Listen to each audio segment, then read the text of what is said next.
రమాబాయి ఆత్మస్థైర్యం మహిళలకు నిదర్శనం. రమాబాయి ఆత్మస్థైర్యం మహిళలందరికీ ఆదర్శమని ఎస్సీ ఎస్టీ బీసీ మైనారిటీ మహిళా ఐక్య వేదిక వ్యవస్థాపక అధ్యక్షురాలు పట్నం రాజేశ్వరి అన్నారు.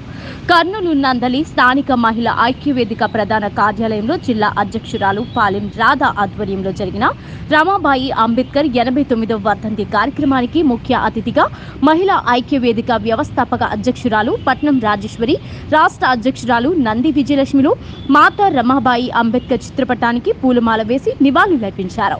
ఈ సందర్భంగా నంది విజయలక్ష్మి మాట్లాడుతూ రమాబాయి అంబేద్కర్ తన త్యాగాల పునాదుల మీద బాబాసాహెబ్ అంబేద్కర్ ని ఒక మేరు పర్వతంలా నిలబెట్టిందని, డాక్టర్ బాబాసాహెబ్ అంబేద్కర్ గారి ఒక్కో మెట్టు వెనుక రమాబాయి పంటి బిగువున బిగబెట్టిన బాధ తాలూకు గాయాలు ఎన్నో ఉన్నాయని ఆమె అన్నారు.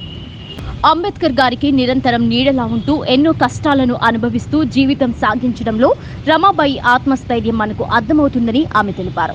బాబాసాహెబ్ అంబేద్కర్ ఉన్నత చదువుల కోసం లండన్ వెళ్లినప్పుడు ఎన్నో కష్టాలను అనుభవించి కుటుంబ బాధ్యతలను రమాబాయి ఒక్కరి నెరవేర్చుకుంటూ తన పిల్లలు ఆకలితో అనారోగ్యంతో బాధపడుతూ చనిపోయిన సందర్భంలో కూడా ఆమె అంబేద్కర్కి ఎంతో మనోధైర్యాన్ని ఇచ్చి ముందుకు నడిపించిన గొప్ప మహిళ అని ఆమె అన్నారు.